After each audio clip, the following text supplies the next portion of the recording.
So just imagine তুমি একজন এয়ারপোর্টের চেকার যে লাইক ব্যাগ ট্যাগ চেক করে।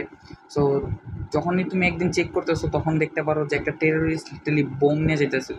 তো তোমার কাজ হচ্ছে ওই বোমকে আটকানো। সো তুমি যখনই আটকাতে যাও, তো তখনই তুমি জানতে পারো যে ওই টেরোরিস্টরা তোমার ওয়াইফকে কিডন্যাপ করে রাখছে। সো এখন তোমার ওয়াইফকেও বাঁচাতে হবে, ওই বোমকে আটকাতে হবে। সো এরকম একটা থিম নিয়ে আজকে একটা মুভির ব্যাপারে কথা বলবো, that is carry on. So carry on release ছিল 2024 সালে। স্টোরিটা অনেকটা সিম্পল, যে একটা এয়ারপোর্টের চেকাররা লাইক বোম আটকাবে অ্যান্ড প্লাস তার ওয়াইফও হস্টেজ বাঁচাতে হবে। সো স্টোরিটা সিম্পল, আর মুভিটা অনেক সিম্পল, লাইক আহামরি কোনো টুইস্ট নাই, প্লাস কোনো সেরকম লেভেলের অ্যাকশনও নাই, বাট ভালো রকমের থ্রিলার আছে, লাইক থ্রিল দিতে পারে।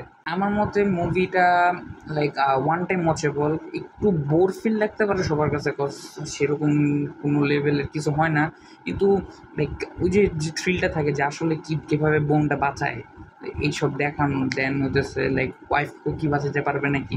সো দেন ওই ভিলেনরা লাইক আসলে চাইটা কি। সো এইসব যখন জানার একটা ইন্টেনশন থাকে, তখন ওই থ্রিলটা থাকে যে আসলে দেখি কি হয় সামনে। তো মুভিটা নর্মালি নেটফ্লিক্স আছে, তাছাড়া তুমি ইন্টারনেটের ভালোবাসা ইউজ করে দেখতে পারো। এটা one time watchable, so your wish.